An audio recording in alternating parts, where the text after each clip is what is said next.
तो welcome guys, आप लोगों का स्वागत है चैप्टर 91 में। चैप्टर 91 की शुरुआत में दिखाया जाता है लिन और वैंग और यान को।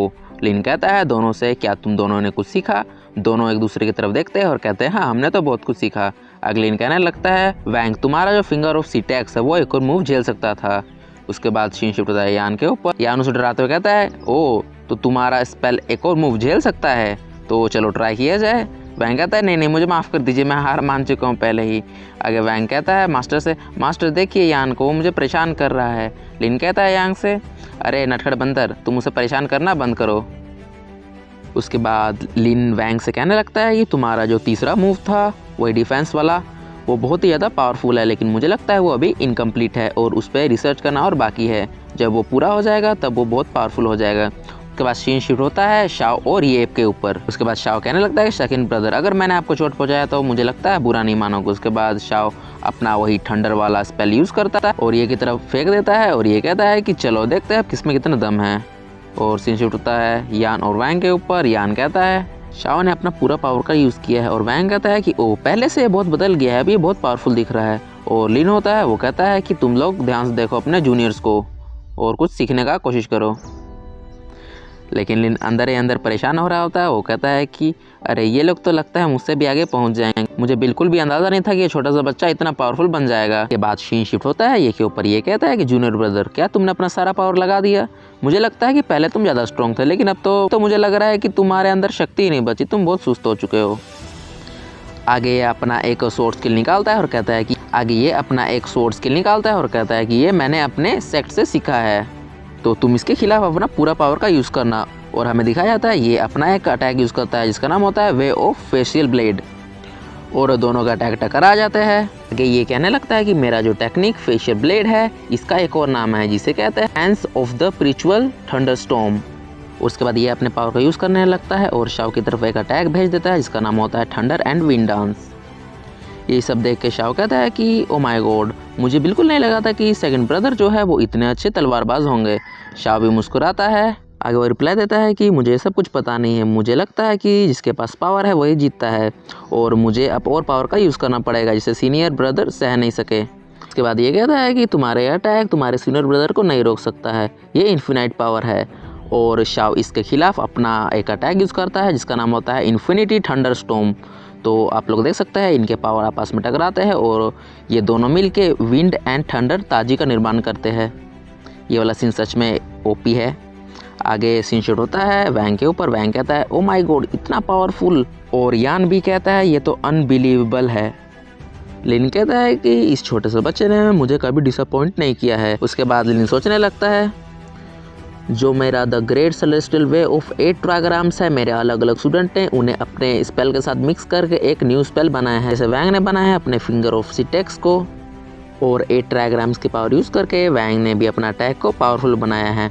और जो शाओ है उसने न्यू प्रिंसिपल सीखे थे, उसकी जो पुरानी पावर थी वो अब बहुत ज़्यादा बढ़ चुकी है। और जो मेरा ये है उसने अपने स्वॉर्ड स्किल के साथ इसे मर्ज कर दिया, जिससे उसकी पावर भी अब बढ़ चुकी है। लिन खुश होते हुए कहता है लगता है ये लोग मेरा नाम एक दिन ज़रूर रोशन करेंगे, ये बिल्कुल भी बुरा नहीं है। शाओ कहने लगता है ये से कि आपको मेरा टेक्निक अच्छा लगा। ये कहता है कि जूनियर ब्रदर, तुम्हारा स्किल ज़रूर पावरफुल होगा, लेकिन वो तुम्हें लगता है पावरफुल, मेरे लिए वो ज़्यादा पावरफुल नहीं है। लेकिन तुम बिल्कुल नहीं कह सकते कि तुम्हारा वो अटैक इतना पावरफुल था और तुम उससे जीत सकते हो। चलो ये बहुत पहले हो जा रहा है, मुझे लगता है तुम बहुत पहले ही सोच रहे हो कि तुम जीत सकते हो। आगे ये अपना एक अटैक यूज़ करता है जिसका नाम होता है द माउंटेन अंडर हेवन। और जैसे ये अपना अटैक यूज़ करता है वो लिटरली गायब हो जाता है। और शाओ देख कहता है अरे वो गायब कैसे हो गया? आगे शाओ कहता है कि चलो ये बड़ी बात नहीं है, मैं इसको हैंडल कर सकता हूँ। उसके बाद शाओ अपना इन्फिनाइट थंडरस्टॉर्म का यूज़ करता है, उसे आसपास घुमाने लगता है। बाद ये अचानक पीछे से आ जाता है और कहता है कि तुम्हारा अटैक बहुत ही पावरफुल होगा, लेकिन तुम वेपन के मुकाबले में मुझे कभी नहीं हरा सकते। लेकिन शाओ अपना पावर अप करता है, अपना पंच लेके ये की तरफ बढ़ जाता है, लेकिन ये फिर से गायब हो जाता है। और शाओ कहता है अरे फिर से कहाँ गायब हो गया? और ये उसकी पिटाई करने लगता है, मतलब ऐसे ही ये शायद से गायब नहीं होता है, उसका स्पीड बहुत तेज हो जाता है, इसे शाओ नहीं देख सकता। उसके बाद सीन शिफ्ट होता है और हमें यान को दिखाया जाता है। यान कहता है कि अभी कुछ बताया नहीं जा सकता, ये बैटल ग्राउंड है और यहाँ पर कभी भी कुछ भी चेंज हो सकता है। आगे वो कहने लगता है कि जो सेकंड ब्रदर है वो एक छोटे बच्चे के साथ एक वेपन के साथ लड़ रहा है और मुझे लगता है कि उस बच्चे का वीकनेस वेपन है, लेकिन अभी सच में कुछ कहा नहीं जा सकता। और वैंग कहता है हाँ ये सही है, सच में कुछ कहा नहीं जा सकता। उसके बाद उसके बाद वैंग कहने लगता है कि मुझे लग रहा है कि यहाँ पर कुछ ठीक नहीं चल रहा है। और यान कहता है रियली, और शिनशिरो होता है हमें शाओ और ये को दिखाया जाता है जो दोनों आपस में लड़ रहे होते हैं। ये सब देख के यान कहता है कि अरे मुझे देख के ऐसा क्यों लग रहा है कि जो सेकंड ब्रदर है वो बहुत ही ज़्यादा शांत है। ग्लेन कहता है कि चलो अब विनर डिसाइड हो चुका है, हमेशा कोई भी स्ट्रेंथ और पावर के साथ नहीं जीत सकता, कभी कभी अपना दिमाग का भी यूज़ करना पड़ता है। यान पीछे से कहता है क्या कहने की कोशिश कर रहे हैं आप मास्टर। यान कहता है चुपचाप तुम देखो। उसके बाद सीन शिफ्ट हो जाता है शाओ के ऊपर। शाओ कहता है कि डैम, वो मुझे अपने पास आने ही नहीं दे रहा। अपना पूरा पावर अप करता है और बिजली के साथ अपना पूरा पावर अप कर लेता है और ये का पीछे करने लगता है। ये कहता है कि छोटे भाई तुम मुझे ज़्यादा देर तक पकड़ नहीं सकते हो। छोटे भाई मुझे लगता है कि तुम थक चुके हो और तुम मुझे और आगे पकड़ नहीं सकते हो। तुम ज़रूर अपना फुल पावर का यूज़ कर रहे होंगे लेकिन तुम अभी थकने वाले हो। कहने लगता है कि तुम्हारा जो इन्फिनाइट थंडरस्टॉर्म है वो ज़रूर बहुत ही पावरफुल अटैक होगा लेकिन तुम्हारा बॉडी अभी तुम्हारे बॉडी में अभी इतना पावर नहीं बचा है कि तुम उसका यूज़ कर सको। तुम्हारी बॉडी अब लिमिट पे आ चुकी है। आगे वो कहने लगता है लेकिन मेरे साथ ऐसा बिल्कुल नहीं है। मैंने अपना जिस स्किल का यूज़ किया है वो मेरा स्ट्रेंथ तो बढ़ाता ही है और साथ में मेरे बॉडी को भी पावर देता है। उसके बाद सीन शिफ्ट होता है शाओ के ऊपर। शाओ कहता है कि अरे अचानक क्या हुआ, मैं अपने बॉडी को बिल्कुल भी मूव नहीं कर पा रहा हूँ। और ये अपना एक टेक्निक यूज़ करता है जिसका नाम होता है फायर इल्यूमिनेशन टेक्निक। शाओ कहता है अरे ये तो बिल्कुल अच्छा नहीं है, मैं तो हारने वाला हूँ। और वो अटैक शाओ को लग जाता है और शाओ पीछे जाके गिर जाता है। आगे शाओ कहता है सेकंड ब्रदर तो बहुत ज़्यादा चालाक है।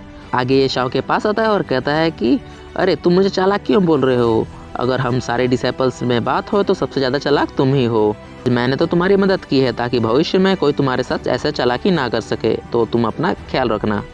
आगे शाओ गुस्से से कहता है आज तो मैं हार गया लेकिन भविष्य में मैं ऐसा केयरलेस बिल्कुल नहीं रहूँगा और मैं आपसे ज़रूर जीतूँगा। और सीन शिफ्ट होता है यान के ऊपर। यान कहता है कि मास्टर जैसे कि आपने कहा था कोई भी कल्टीवेशन और स्पेल से हमेशा नहीं जीत सकता है, उसे अपना दिमाग का भी यूज़ करना पड़ता है। और जूनियर ब्रदर इसलिए हारा है क्योंकि उसने अपना दिमाग का यूज़ नहीं किया था। साल के लड़के के सामने पेशेंस रख सकता है, वो कैसे एक 16 साल के लड़के के सामने पेशेंस रख सकता है। लिन कहता है कि शाओ चलो अब तुम आ जाओ, अब तुम्हें रेस्ट करने की ज़रूरत है। अगलिन पूछता है कि चलो अब ये के साथ कौन मुकाबला करना चाहता है। और जो वैंग होता है वो कहता है कि मास्टर ये तो मुझसे बहुत ज़्यादा पावरफुल है और मैं उसके साथ मुकाबला बिल्कुल नहीं करना चाहता हूँ। और जो यान होता है वो कहता है कि चलो अब मुझे मुकाबला करने दो, चलो मैं भी देखूं कि जूनियर ब्रदर का फेशियल ब्लेड कितना पावरफुल है। तो गाइस नेक्स्ट चैप्टर में एक बहुत ही ओपी फाइट होने वाला है, तो प्लीज़ नेक्स्ट चैप्टर को ज़रूर देखें। तो इसी के साथ होता है चैप्टर खत्म। तो मिलते हैं कोने चैप्टर में, तब तक के लिए बाय बाय।